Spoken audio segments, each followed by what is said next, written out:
Motorsiklo at limang pasaherong sasakyan nagbanggaan sa probinsya ng Iloilo. Driver ng motorsiklo tumilapon.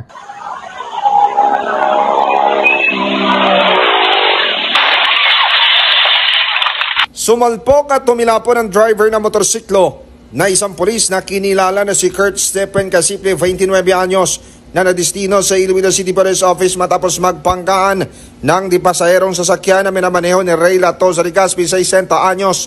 Nangyaring aksidente alas 7:37 ng gabi noong Enero 17 sa barangay Tarangawan ng Punaw sa probinsya ng Iloilo.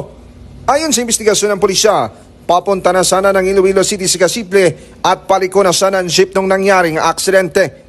Dahil mabilis ang takbo ng motorsiklo, bumangga ito sa kanang bahagi ng jeep, tumilapon sa bubong at bumagsak sa daan. Sa ngayon ay nagpapagaling pa sa ospital ng driver ng motorsiklo at nakatakdang mag-usap sila ng driver ng sasakyan at para pag-usapan ang nangyaring insidente.